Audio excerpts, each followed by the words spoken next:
Video 2, following on from the last one about personality types, is another reason why people don't achieve the success, the fitness, the relationships, business success they want.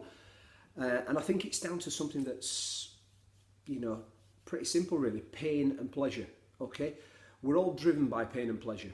Decisions, actions, everything are all driven by those, whether we sort of choose to lie about that and delete and distort and generalize things. But reality is we either move away from pain or we move towards pleasure, and that shapes all our decisions.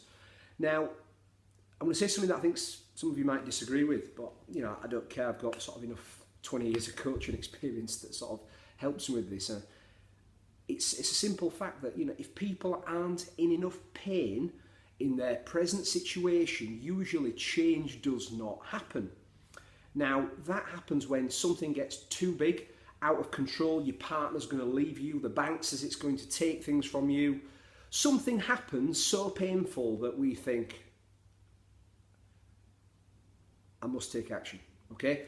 Now, moderate discomfort, which most people live their life in, doesn't breed powerful change. Now, weight loss, for example, let's look at that because it's January. When people are sort of okay, and when I say okay, I don't mean they're happy, they're not ecstatic with how they look, but the doctor hasn't said, lose weight or you're going to die, you've got diabetes, you're going to get gangrene in your feet, you've got severe health problems. Until somebody tells you something severe, or you realise something, or you see a picture of yourself and you think, I'm disgusted with myself. There's a real level of pain associated with present situation.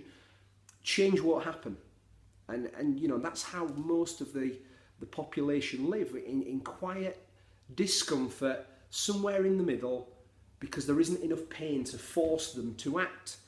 Now, what do we do? How do we sort of use that pain to sort of be the sort of slingshot that helps us sort of propel ourselves from where we are to where we want to be, the gap in the middle, okay? Here's a suggestion.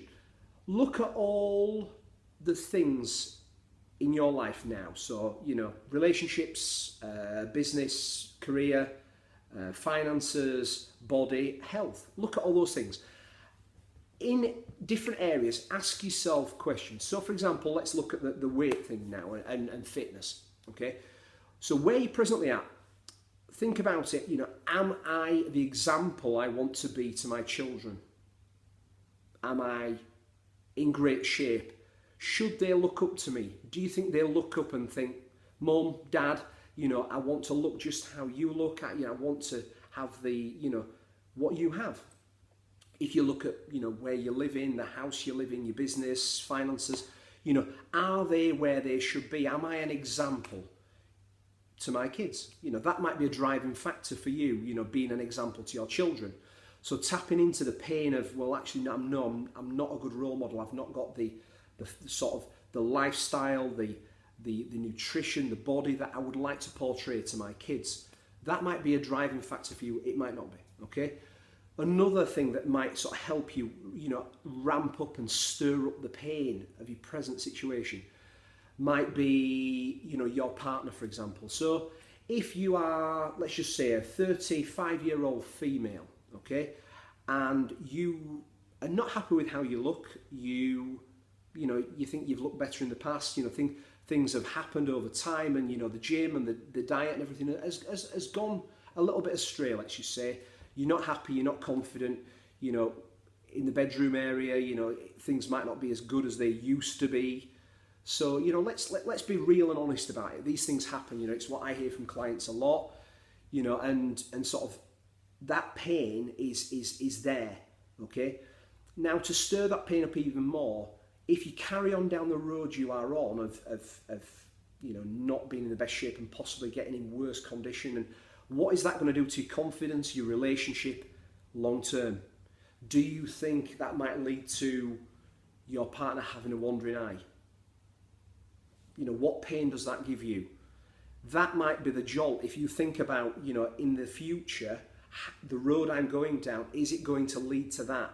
Is it loss of a relationship, a loved one, due to me and my habits? If I don't exercise and eat well. So that might be another example how to stir up the pain to make you take action. Because taking action is key, because we like I said, we're living mild discomfort, and we need something to be a trigger to propel us forwards, to make sure we make positive changes, to exercise regularly, eat well, make good financial choices, good relationship choices. Because let's be honest, everything comes together and supports your life, and that's what we want to be.